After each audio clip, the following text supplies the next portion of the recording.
Et donc on va reprendre la session de l'après-midi. On a commencé par l'extrême d'âge de la population touchée par la migraine parmi les jeunes. Et là, on va aller vers les moins jeunes. On va s'intéresser à la migraine dans la population chez les personnes âgées. Et la première présentation va être à nouveau le groupe bibliographique représenté par le docteur Mortier qui va nous parler de leur recherche. Dank u wel, welkom terug. Ik ga het hebben dus over de aanpak van migraine bij ouderen. De vragen aan de jury zijn: wat is bij ouderen de aanbevolen aanpak van migraine, zowel de acute aanpak als de preventieve aanpak?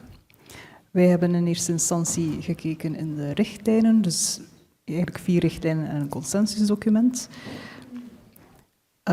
Wij zochten naar specifieke aanbevelingen rond de medicamenteuze aanpak van migraine bij ouderen, maar wij vonden dus geen specifieke aanbevelingen. Eén document zegt ook hoe dat komt. Er is namelijk geen of onvoldoende bewijs uit studies om zo'n aanbeveling te staven. Ergens is dat logisch. De prevalentie bij ouderen van migraine is niet zo groot. Ouderen worden vaak geëxcludeerd uit studies of als ze er deel van uitmaken, is dat maar een heel klein deel onvoldoende om te analyseren. Bij deze ouderen waarbij dat de migraine wel persisteert, tot op latere leeftijd nemen we aan dat er geen echte veranderingen is in de aanpak. Maar we weten natuurlijk dat oudere personen meer gevoelig zijn aan ongewenste effecten, dat zij vaker comorbiditeiten hebben, vaker gepolymediceerd zijn, meer kans op interacties hebben. Dus enige specifieke aanpak lijkt toch wel verantwoord. Het consensusdocument geeft een bepaald advies. Het is geen formele aanbeveling, het is eerder een voorbeeld. Dat als je bijvoorbeeld triptanen voorschrijft bij ouderen, moet je eigenlijk veel meer inzetten op monitoring, regelmatig die bloeddruk gaan hernemen en op regelmatige basis nagaan of er geen nieuw ontstane contra-indicaties cardiovasculair zijn, waardoor dat die triptanen niet meer geschikt zijn. Wij hebben een kleine literatuursearch gedaan. We hebben ons daarbij vooral gefocust op de cardiovasculaire ongewenste effecten. Wij hebben gezocht naar RCT's en grote cohortstudies bij ouderen met migraine. Wij hebben daarvoor alle interventies die voorheen zijn gespecifieerd voor volwassenen, dus alle acute en preventieve medicatie bekeken. Of er naar gezocht in ieder geval, maar wij hebben maar 2 studies gevonden, alle 2 observationele studies, retrospectieve cohortstudies. Allebei zijn het Amerikaanse studies die gebaseerd zijn op een grote verzekeringsdatabank. En dat wil zeggen dat de meeste gegevens gebaseerd zijn op voorschriften. Dus dat we niet weten of die medicatie daadwerkelijk is ingenomen of niet. We hebben ook geen informatie over OTC-gebruik. De eerste studie uit 2021 die bekeek bij personen ouder dan 66 met of zonder een cardiovasculaire voorgeschiedenis of dat er een groot risico was op CVA of coronaire events bij het gebruik van verschillende antimigreinemiddelen. En daar was wel een enigszins verrassend resultaat bij te zien, namelijk bij personen die triptanen namen, zag men minder coronaire events. Dat is verrassend, want je verwacht juist bij triptanen meer cardiovasculaire ongewenste effecten. Maar er is hier natuurlijk iets vreemds aan de hand en dat is typisch voor observationele studies. Dat is een mogelijke selectiebias. Juist omdat er een contra-indicatie is voor triptanen bij cardiovasculaire problemen, gaat men triptanen enkel voorschrijven bij personen die door de behandelende arts worden beoordeeld als laag risico. Dus hoogstwaarschijnlijk waren de personen die triptanen kregen in deze studie al van in het begin van de studie cardiovasculair gezonder dan de personen waarmee ze werden vergeleken. Er is nog iets anders, vreemds aan de hand met deze studie. Wie werd met wie vergeleken? Personen die migraine hadden en een bepaald antimigreinemiddel namen, werden vergeleken met personen die geen migraine hadden en dat middel niet namen. Die groepen, die verschillen dus op 2 vlakken van elkaar. Ze hebben al dan niet migraine en ze nemen al dan niet een antimigreinemiddel. Dus als er een verschil is in outcome, kan je eigenlijk niet zeggen van ligt dat aan de medicatie of ligt dat aan de migraine zelf. Migraine zelf is ook al in eerdere studies geassocieerd geweest met een verhoogd risico op CVA, wat de zaak natuurlijk nog gecompliceerder maakt. Er zijn nog andere resultaten uit deze studie. Hier werden meer beroertes gezien met antihypertensiva, NSAID, antiepileptica en antidepressiva bij migrainepatiënten. Hier geldt dus wat ik daar juist zei. Is deze vergelijking geschikt om op de vraag te antwoorden? Eigenlijk niet. Je kan niet zeggen of het van de medicatie komt of van de migraine zelf. Nog iets dat een beetje lastig ligt in deze studie, omdat het gaat om een retrospectieve studie uit een grote database, kan je eigenlijk ook niet echt weten van dat antihypertensivum, dat is voorgeschreven bij een migrainepatiënt, maar werd het werkelijk omwille van de migraine voorgeschreven of bijvoorbeeld om de bloeddruk te verlagen? Dat kan je niet met zekerheid nagaan. Dus mogelijk zijn de antihypertensiva, NSAID, antiepileptica, antidepressiva verkeerdelijk als migrainepreventief middel geclassificeerd. Ook bij de NSAID's heb je iets vergelijkbaars, namelijk we hebben enkel data over de voorgeschreven NSAID. De controlegroep die neemt zogezegd geen NSAID, maar ze kunnen wel OTC-NSAID's gebruiken, dus mogelijk gaat die vergelijking ook een beetje de verkeerde kant op. Dus eigenlijk komt het erop neer dat deze resultaten niet te betrouwen, niet te interpreteren vallen. Een tweede studie uit 2022, die vergeleek bij migrainepatiënten het risico op acuut myocardinfarct tussen voorgeschreven triptanen, voorgeschreven NSAID en personen die geen medicatie voorgeschreven kregen voor migraine. Hier is de vergelijking iets logischer, aangezien alle 3 de groepen migrainepatiënten waren.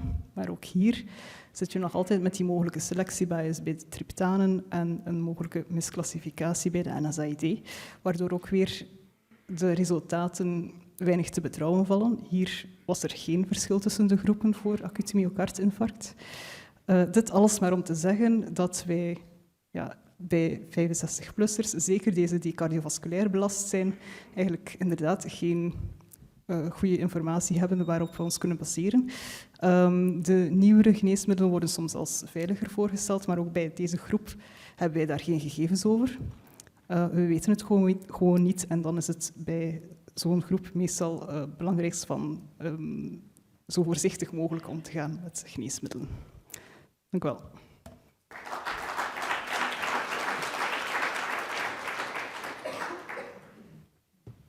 Donc, l'avis de l'expert va être donné par le docteur Van de Neyde, qui est neurologue au CHC Montlégia à Liège et qui va nous parler de son expérience dans la prise en charge de la migraine chez les personnes âgées. Voilà, bonjour, goeiedag allemaal. Donc, merci beaucoup de m'avoir invité. Merci aussi beaucoup pour le sujet qui peut être débattu de manière très courte si on veut. Donc, de fait, il n'y a pas de données dans la littérature. Or, de nouveau, parler de la personne âgée au-delà de 65 ans, enfin, je trouve que c'est un peu tôt. La population vieillissante aussi. Je crois que des gens à 65 ans sont parfois en meilleure santé que certains à 50 ans. Donc, je crois que, de nouveau, il faut voir le patient dans son individualité et pas que l'âge sur la carte d'identité. Donc, ceci, donc, mes conflits d'intérêts sur les 5 dernières années. Donc, en ce qui concerne, la remarque générale est la même que ce soit pour la prise en charge des crises migraineuses ou en traitement de fond. Pour le traitement de crise, en tout cas, les recommandations générales que l'on fait chez l'adulte restent les mêmes chez la personne au-delà de 65 ans. Je n'aime pas dire la personne âgée, au-delà de 65 ans. Donc, traitement précoce et à bonne dose, de nouveau. De nouveau, les voies d'administration, à discuter selon les symptômes associés, la voie orale. On a parlé des suppositoires et de nouveau, je les utilise assez régulièrement. Il y a la voie sous-cutanée pour le sumatriptan et pourquoi pas dans les états de mal migraineux, donc des crises qui vont durer depuis 72 heures. Il y a aussi les voies intramusculaires. On est d'accord que la voie orale est celle qui est le plus souvent utilisée. Pour cette population-là, l'anamnèse va de nouveau s'intéresser à la migraine, la fréquence, l'intensité des crises, etc. Mais c'est dans cette tranche de population d'âge où il faudra faire le plus attention aux comorbidités ou aux maladies associées et de nouveau au traitement en cours. Le traitement des patients au-delà de 65 ans dépend plus à la limite maintenant de la médecine de la médecine interne ou de la médecine générale que de la neurologie au sens strict. Deux gros volets d'éducation encore plus que dans la population adulte, c'est d'éduquer la personne au-delà de 65 ans sur le risque de céphalée sur surconsommation médicamenteuse. De nouveau, la prévalence de la migraine diminue avec l'âge, mais des personnes au-delà de 65 ans sont toujours migraineux, et la plupart du temps, ceux qui le restent au-delà de 65 ans ont tendance à être des migraineux plus sévères, et donc ils sont plus à risque de prendre des antidouleurs de manière trop régulière. Le deuxième versant pour l'éducation, c'est de les prévenir encore plus sur les effets secondaires que pour la population adulte, soit de prévenir le patient ou éventuellement la famille. On verra par la suite en fonction de certains traitements que l'on peut proposer. L'hygiène de vie est extrêmement importante aussi dans cette tranche de population d'âge, notamment sur l'hydratation, le repas et le sommeil aussi, qui seront des facteurs qu'il faudra prendre en compte aussi lors du traitement et lorsque notamment on devra traiter ou discuter d'un traitement de fond. Il ne faudra pas voir que le traitement pharmacologique, mais également toute la prise en charge autour de ça. Autre chose aussi pour laquelle il faut être vigilant dans cette population-là, ce sont les céphalées secondaires. Dans la population adulte, on admet généralement que pour les consultations de céphalées, à peu près 5 à 10% sont des céphalées secondaires. Au-delà de 65 ans, on arrive à 30% de céphalées secondaires. Donc c'est quelque chose à côté de quoi il ne faut pas passer. Les anti-inflammatoires peuvent être proposés. De nouveau, les contre-indications principales que l'on a, c'est les antécédents de pathologies gastriques, donc d'ulcères gastriques, d'autant plus s'ils ont saigné dans les 4 à 5 ans qui précèdent, l'insuffisance rénale sévère et l'hypertension artérielle non contrôlée. Ce sont des patients qui vont en prendre régulièrement. Ce n'est pas comme une entorse où ils vont le prendre pendant une semaine. Ici, ils sont censés le prendre pendant plusieurs mois, voire plusieurs années. Et donc, il faudrait être vigilant à ce niveau-là. L'association avec la caféine, de nouveau, si on n'en prend pas de trop, peut avoir son intérêt, de nouveau en fonction de certaines contre-indications ou prudences. Et de nouveau, les doses, on commencera parfois éventuellement par des doses plus petites que dans la population adulte, c'est-à-dire moins de 65 ans. En deuxième ligne ou en première ligne, s'il y a une contre-indication, le paracétamol peut être proposé. De nouveau, surtout s'il y a une contre-indication aux anti-inflammatoires. Si on n'y en a pas, on aura tendance à donner la préférence aux anti-inflammatoires. L'aspirine, on l'utilise de moins en moins, et encore dans cette tranche de population d'âge là aussi, de nouveau beaucoup plus de risques d'hémorragie digestive notamment, et plus de risques aussi d'avoir d'autres traitements qui contre-indiqueraient aussi l'utilisation de l'aspirine. C'est la même chose pour l'ibuprofène aussi, notamment les anticoagulants dans cette population-là. Les antiémétiques, le métoclopramide, la version orale, de toute façon, a disparu actuellement, donc elle n'est plus disponible. Donc on peut éventuellement envisager le dompéridone. De nouveau, s'il n'y a pas de contre-indication cardiologique principalement, donc un allongement de l'espace QT, parce que cet espace peut être encore plus allongé avec la dompéridone. On a parlé des triptans et des contre-indications. Donc de fait, il n'y a aucun argument a priori pour le dire, mais c'est quelque chose qui vient des études cliniques. Donc tous les patients avec hypertension artérielle non contrôlée, maladie cardiaque, coronarienne notamment, donc étaient exclus des études cliniques, et c'est toujours dans les critères d'exclusion et dans la notice des médicaments. Maintenant, de nouveau, un patient de plus de 65 ans qui n'a aucune pathologie cardiaque, chez qui même on a un bilan cardiaque qui est rassurant, qui n'a pas d'hypertension, je ne vois pas pourquoi on ne pourrait pas essayer un triptan. Et donc, de nouveau, on a tendance à commencer, en Belgique en tout cas, par les 3 formulations qui sont remboursées, donc naratriptan, sumatriptan, zolmitriptan, donc les formes génériquées. L'almotriptan ne l'est plus parce qu'il n'est plus génériqué. Et l'élétriptan ou le risatriptan que j'ai oublié de mettre, même chose, ne sont pas remboursés, mais peuvent être proposés si les autres traitements n'ont pas été efficaces. Le suivi clinique sera un peu plus rapproché que pour la population adulte, de nouveau en fonction des facteurs de risque. Et c'est là où on peut éventuellement impliquer le médecin traitant, les délais de consultation pouvant être longs dans les consultations des céphalées. Les nouvelles molécules, donc les GEPAN, donc actuellement en Belgique, il y a le rimégépan donc qui est commercialisé. Il a les 2 indications, donc traitement de crise et traitement préventif. Actuellement, il n'est pas remboursé, donc le prix est assez conséquent. Donc c'est quelque chose qu'on n'utilise pas en pratique quotidienne pour le moment. Et donc il pourrait constituer une alternative par rapport aux patients qui auraient une contre-indication au triptan, hypertension, pathologie coronarienne. On en a parlé tout à l'heure des contre-indications éventuellement avec les GEPAN. En traitement de crise, la question se pose peut-être moins que si jamais on devait l'utiliser en traitement de fond, parce que de nouveau, la demi-vie du traitement est relativement courte. Donc il n'y aurait a priori, mais de nouveau, il n'y a pas de données à long terme non plus, de contre-indication à l'utiliser, même chez quelqu'un qui aurait une maladie cardiaque. Prise en charge du traitement de fond, donc il y a déjà eu un autre exposé là-dessus, donc les remarques sont les mêmes que dans la population adulte. À nouveau, de faire attention à toutes les maladies concomitantes, le traitement en cours et l'examen clinique du patient. Les recommandations générales, c'est un schéma de titration plus lent, surtout pour augmenter la tolérance du traitement, et de nouveau, éventuellement, un suivi clinique plus rapproché. Et c'est là où, de nouveau, il faudra plus que probablement impliquer le médecin traitant pour faire des visites entre les visites chez le neurologue pour s'assurer que les traitements sont bien tolérés. La tenue d'un agenda de migraine, quelqu'un d'autre en parlera aussi dans l'après-midi, est extrêmement importante aussi pour suivre l'efficacité ou non du traitement que l'on a prescrit aux patients. Et de nouveau, l'indication est toujours la même, et c'est au cas par cas uniquement, donc c'est en fonction de la fréquence des crises, l'invalidité qui est engendrée par les crises, l'efficacité du traitement de crise et aussi, bien entendu, la préférence du patient. Alors, même chose, on va voir un peu les différents traitements qu'on peut proposer et surtout leurs contre-indications. De nouveau, il n'y a aucune étude qui les a analysés dans la population au-delà de 65 ans. Dans les traitements non pharmacologiques, la riboflavine peut être proposée. Dans les traitements médicamenteux, dans les antihypertenseurs, il y a deux classes que l'on peut proposer, les bêta-bloquants et les candesartans. Dans les bêta-bloquants, de nouveau, sauf contre-indication, on peut les proposer. Les contre-indications principales sont bien entendu les troubles rythmiques cardiaques avec tendance à la bradycardie, l'hypotension. Et de nouveau, en fonction du bêta-bloquant que l'on choisit, les patients BPCE qui ont une hyperréactivité bronchique, on aurait tendance, si on veut absolument tenter un bêta-bloquant, c'est d'essayer un bêta-bloquant qui serait plus cardiosélectif comme le métoprolol que des bêta-bloquants moins sélectifs comme le propranolol qui auront plus tendance à induire éventuellement un bronchospasme. Les doses de nouveau seront plus petites que dans la population adulte, en tout cas à l'initiation du traitement. Même remarque pour le candesartan, donc un autre antihypertenseur de la classe des sartans qu'on peut proposer, pour lesquels il faudra malgré tout dans cette population-là suivre la fonction rénale et la kaliémie aussi, parce que ça peut entraîner une augmentation du taux de potassium dans le sang. Et une contre-indication, en tout cas, c'est s'il y a une sténose d'artère rénale connue, il y a une contre-indication à instaurer un traitement par sartan.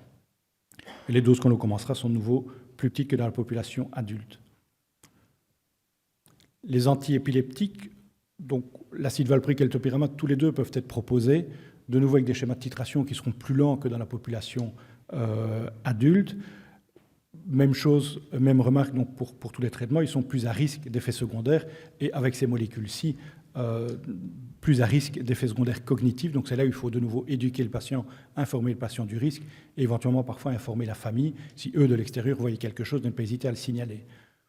Contre-indication pour l'acide valproïque, c'est aussi s'il y a un taux de plaquettes qui est bas, ce sera un traitement qu'on aurait tendance à ne pas proposer ou en cas d'insuffisance hépatique.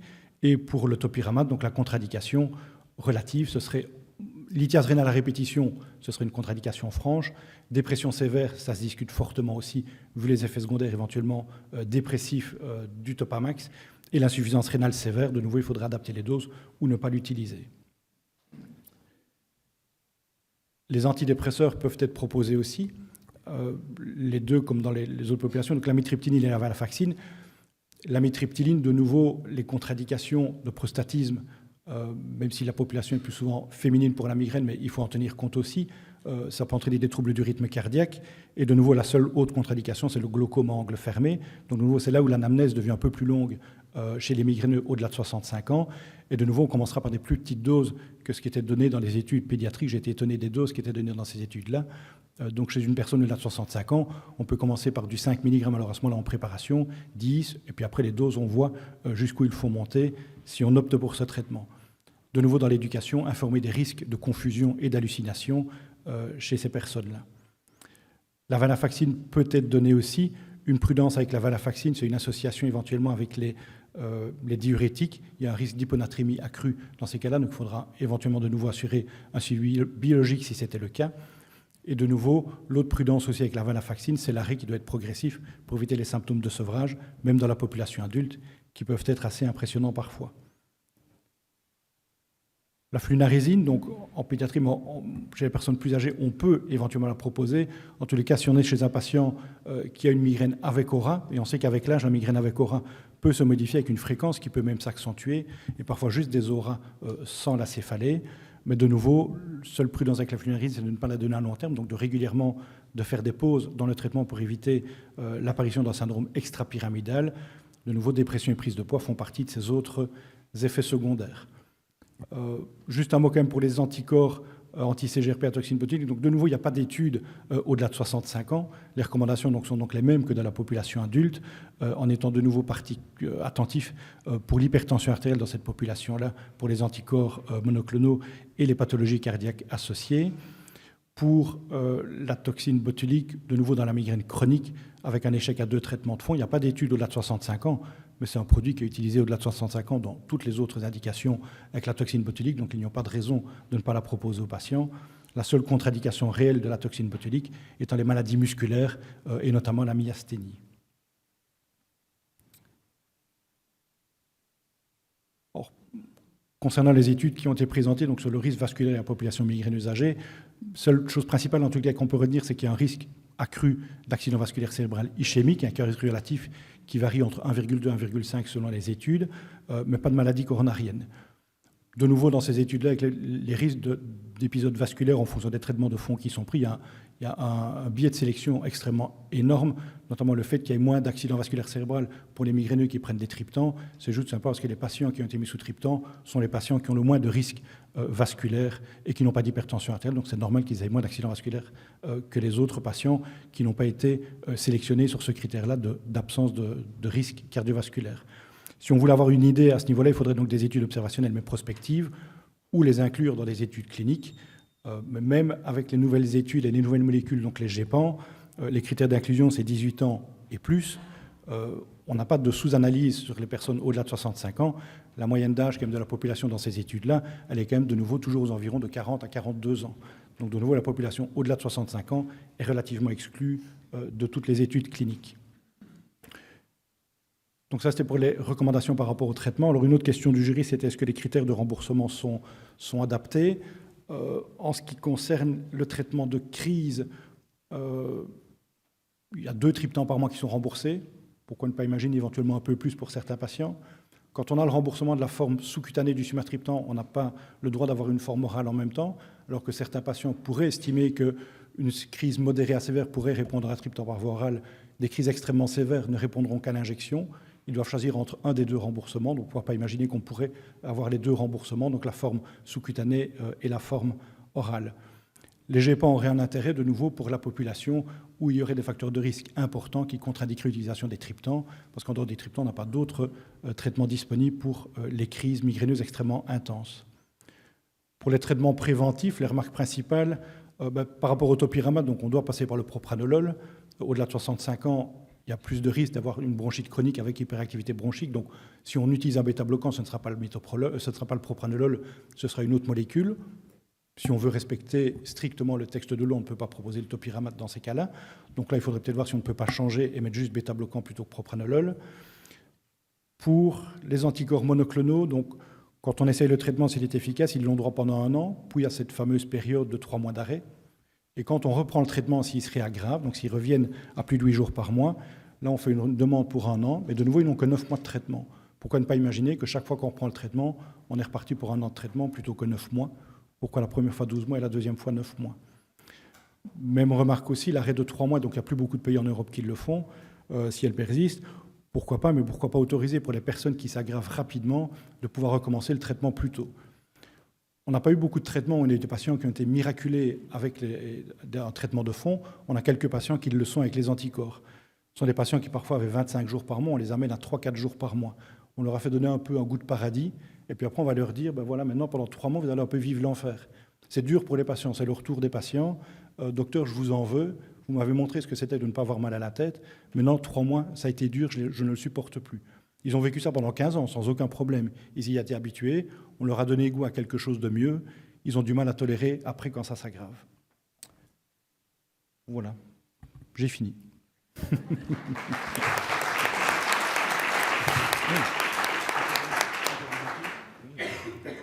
je n'ai pas tout à fait fini, toujours dans les remboursements, ce que je n'ai pas mis ici, c'est vrai qu'on ne parle pas du Botox. Donc, le Botox qui est indiqué dans la migraine chronique, en Belgique, les critères de remboursement nous imposent d'arrêter le traitement quand le patient revient en forme épisodique 3 mois consécutifs. Par définition, un patient, il a 18 jours par mois, on va le mettre sous toxine botulique. On l'améliore pendant un petit temps, mais dès qu'il sera à moins de 15 jours par mois, 3 mois de suite, on doit arrêter le traitement. Un patient migraineux qui a 13 jours par mois, 3 mois de suite, on doit arrêter la toxine botulique. Ce n'est pas en accord, en tous les cas, avec les études cliniques qui montrent que plus on continue, comme dans la population pédiatrique, ça a été démontré tout à l'heure, que plus on continue les injections, plus la fréquence des crises diminue. Donc on va faire un peu un espèce de jeu du yo-yo comme ça en arrêtant le Botox, en le reprenant parce que le patient se réaggrave et il va se réaggraver. Donc pourquoi pas revoir aussi les critères de remboursement à ce niveau-là. Voilà, j'ai vraiment fini.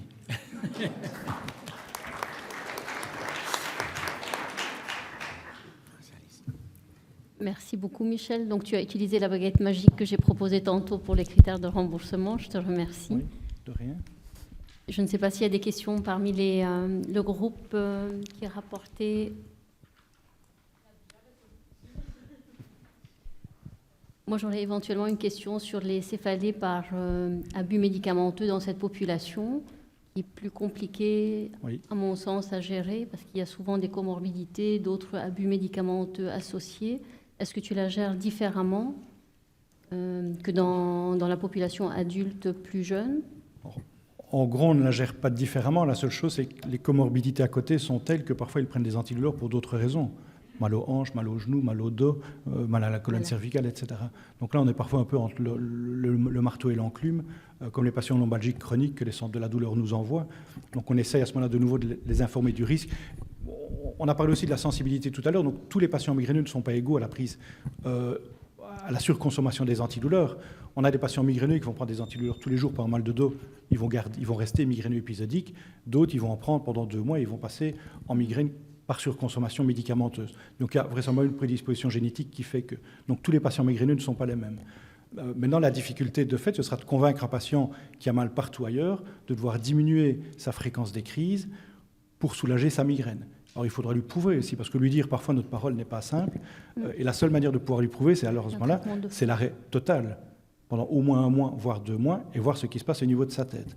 Mais convaincre un patient qui a mal partout d'arrêter tout antidouleur pendant 2 mois, c'est pas facile. Ma question était, est-ce que tu t'aides plus facilement d'un traitement préventif dans cette population pour aider au sevrage? Alors, de nouveau, donc il y a 2 écoles ou 3 écoles. Enfin non, il y a 2 écoles principales. Certains estiment qu'il faut d'abord arrêter les antidouleurs et puis instaurer le traitement plus tard. D'autres écoles, et c'est ce qu'on fait la plupart du temps en pratique, et l'amélioration est plus rapide sur les épileptiques, c'est d'instaurer d'emblée un traitement de fond. Oui. Donc l'arrêt des antidouleurs, si possible total, ou de le limiter à 2 prises par semaine, pas plus, et un traitement préventif d'emblée. Oui. Merci. Professeur Schoenen. Merci Michel.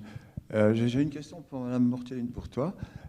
Dans les études chez les personnes âgées, est-ce qu'on a dissocié la migraine avec et sans aura? Je ne me souviens pas les détails. Vu que la migraine, c'est surtout la migraine avec aura, qui chez la femme jeune, en dessous de 45 ans, est un facteur de risque d'accident vasculaire cérébral notamment. Est-ce que dans ces études-là, on a considéré distinguer aura et non? Non. Je crois pas, hein. U bedoelt die cohortstudie? Of, Pardon? U bedoelt die observationele studie? Ja, die observationele studies. Nee, ik denk niet dat dat in die database wordt opgenomen of dat dat met of zonder aura is. Dat zal waarschijnlijk geen onderscheid onder mee gemaakt zijn.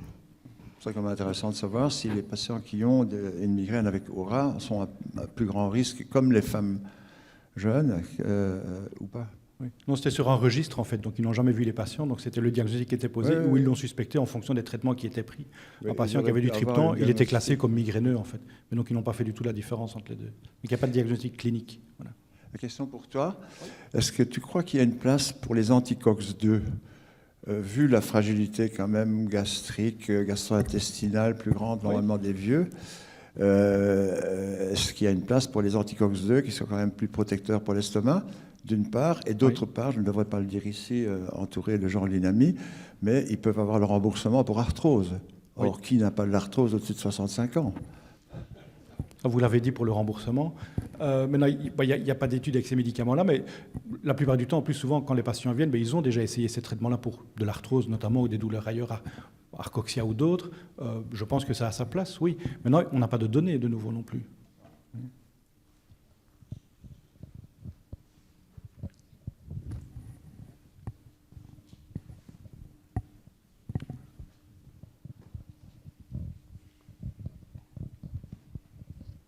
Une vieille hypothèse dit que la migraine est une maladie vasculopathie vasoconstrictive.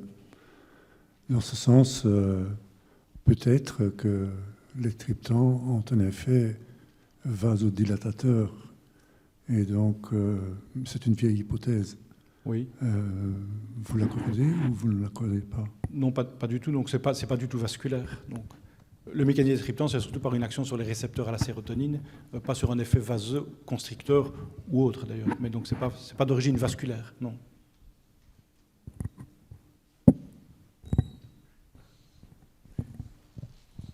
Alors, je peux faire juste un petit sondage pour le fun. Qui a plus de 65 ans dans l'Assemblée? Oui. On ne regarde pas les têtes, hein, oui. Ça va. J'avais une question. Vu le risque accru d'AVC chez les patients migraineux, est-ce qu'on devrait considérer à partir d'un certain âge une prévention primaire de type cardiovasculaire pour ces gens? Or, de nouveau, les études, en tout cas sur la prise d'aspirine à petite dose en prévention primaire, ont démontré qu'il n'y avait pas de bénéfice. En tous les cas, quand j'ai fait la littérature il y a une dizaine d'années, je ne sais pas si ça a changé. Et donc en prévention primaire, en tout cas, prendre de l'aspirine n'est pas recommandé, vu le risque aussi d'hémorragie digestive qui n'est pas nul en fait. Donc, je ne sais pas si quelqu'un d'autre a une remarque à faire à ce niveau-là, mais en tout cas, en prévention primaire, l'aspirine n'est pas recommandée. Non. Sauf chez les diabétiques, me dit-on. Een van de juryvragen is ook hoe dat we patiënten optimaal kunnen opvolgen. U had aangehaald, c'est nécessaire d'avoir un suivi plus rapproché. Oui. Est-ce que vous pouvez concrétiser ça pour les gens âgés? Ça veut dire quoi?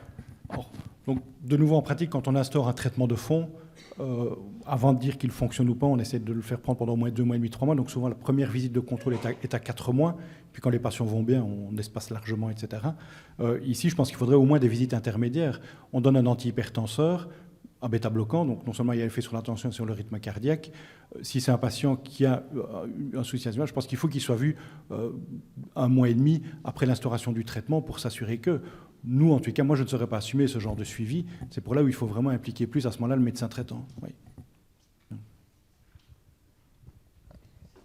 Et pour les sartans, théoriquement, je suis... C'est Soraya, je te pose une question. Pour les sartans, tu es censé contrôler la fonction rénale aussi plus tôt après l'instauration, j'imagine. Pour les sartans, a priori, oui. Et la kaliémie, en fait. Oui. Oui. Oui.